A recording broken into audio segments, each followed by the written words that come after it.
Here's my song that I wrote. The wheels on the bus go round and round, round and round, round and round. The wheels on the bus go round and round all through the town. Thank you. Yeah. Stream the wheels on the bus. Ow, that was. Yo, clap it up. That was the greatest song I've ever heard. That was amazing. Wow. That was amazing.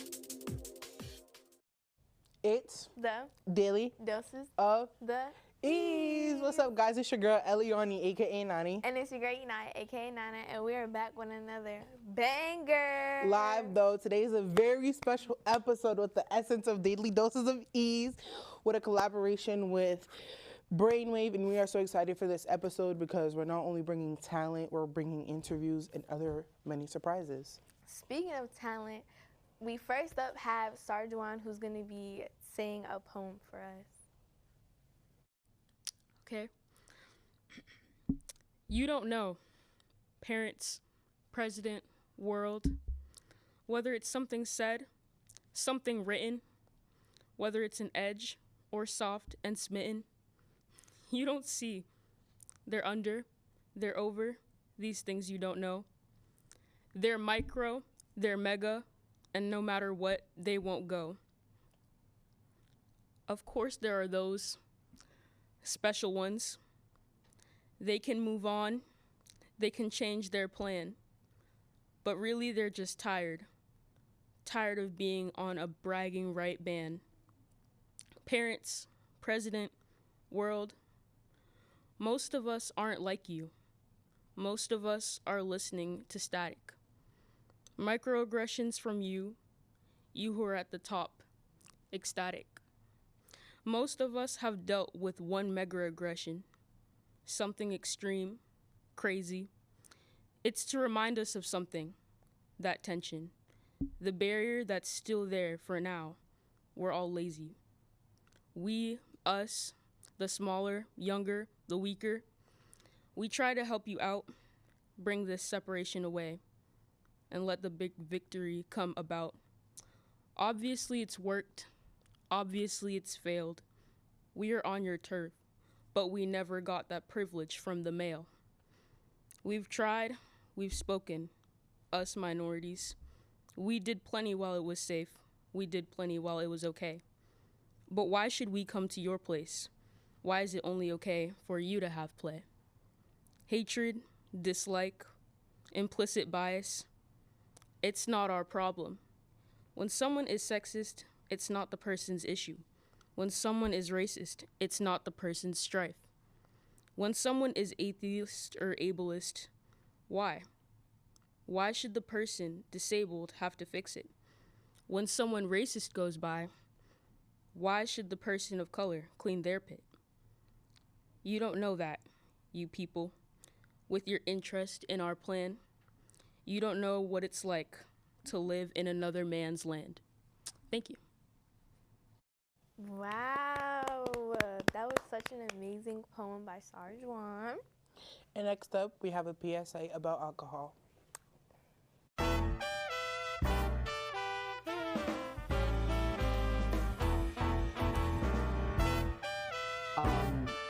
It was honestly not that shocking to see some parents' reactions, but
Daily.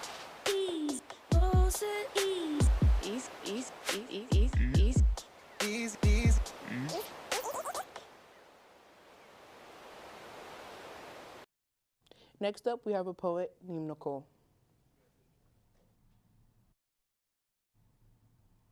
After I walk to the magical gate of freedom, I hand in my ticket for a ride that leaves me feeling loose once I get off the swing.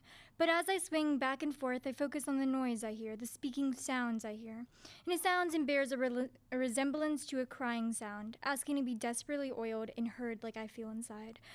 I feel the breeze blow my brown hair into a mess, which is how I feel within, my bluish eyes getting a glance of the smiling kids, and then I look away, focusing my attention on nature and the calming feeling I feel as I listen to the music and my thoughts starting to plague me. It's as if I'm a hamster on a wheel. When I pay attention to my thoughts as the swing's momentum stops, and I rest for a moment to write how I feel. And then I swing until I am far off the ground, closer to hearing the birds squeak loudly around me, like I am almost there. My feet don't touch the ground for a few moments, and I know I have escaped into a fantasy, away from my worries that blind me from the balance I could have in my life, away from those chains that grip hard on me, as if I could be bruised from it. I am bruised and covered in dirt, and once I wake up again, I only remember a bright light, someone that looks like me is rising from the ashes, where the path becomes clear that I am transforming into a phoenix. Wow, that was so beautiful. That was amazing. Next up, we have another PSA produced by Big.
Daily.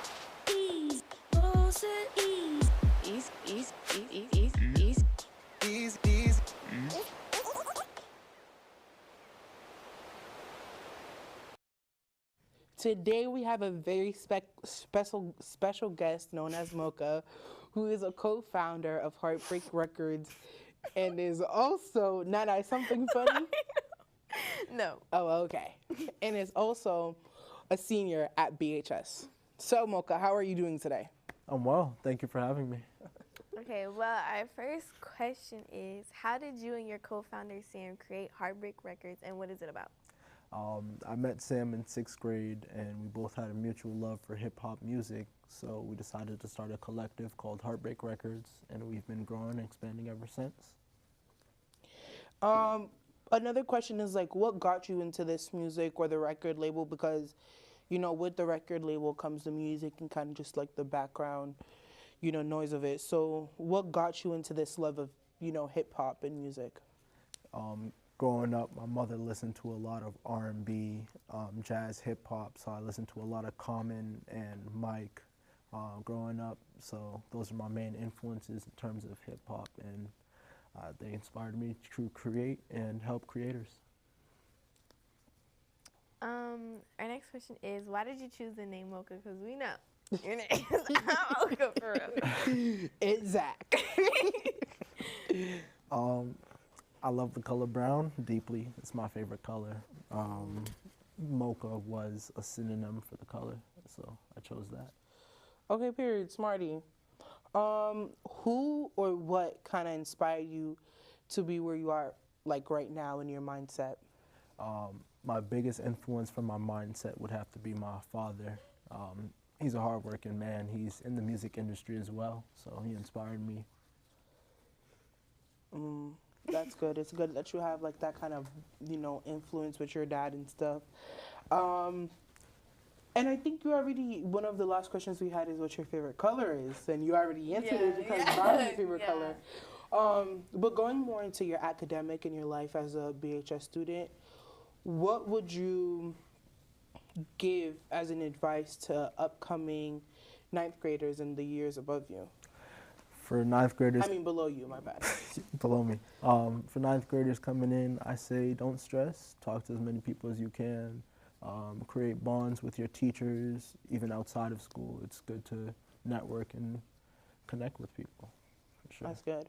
The last question we have is, what is your lifetime goal? Like, what is it, the point in your life where you want to be and you're able to just relax and kind of,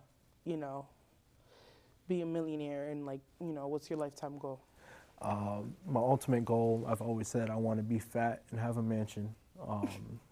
But I want to inspire people coming out of Dorchester like me, or areas like me, you can do it. Grind hard, connect, network, talk to people, follow your dreams, and you can make it happen. T. That's the type of mindset we need. That's the type of mindset we should all have in this room, especially you, viewer, who's watching. Well, thank you, Mocha, for this wonderful interview. I hope to see you later on in your path as co-founder of Heartbreak Records, and we hope to have you next time. So I thank hope to you. see you up there, on the billboard. Up there, be big, and have a big mansion one day. Yeah.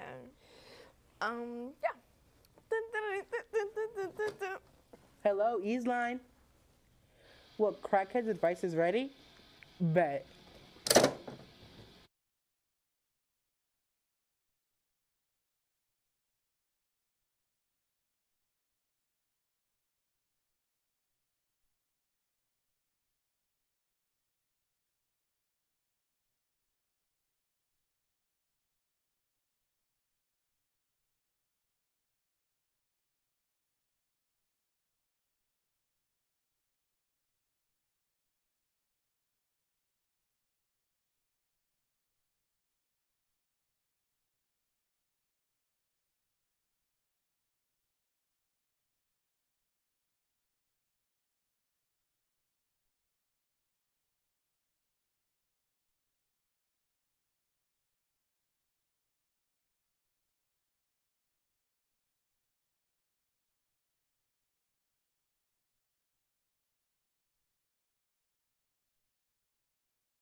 1, 2, 3, 4.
Thank you, Crackheads Advice, for that wonderful masterpiece is That was what we can call it, amazing, right? yes. Because it was over the top, but not too over the top, but it was like up there in the balcony. It was there. And a special thank you for Brainwave, who we wouldn't be able to do anything without them, and for bringing us on the episode and letting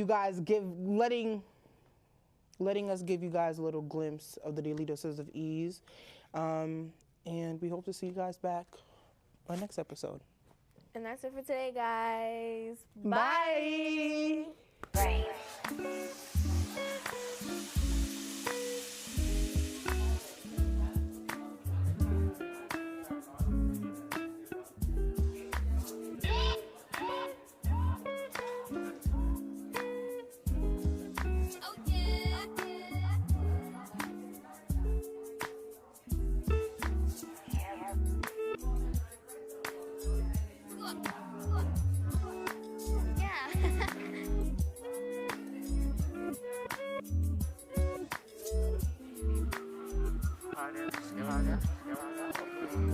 different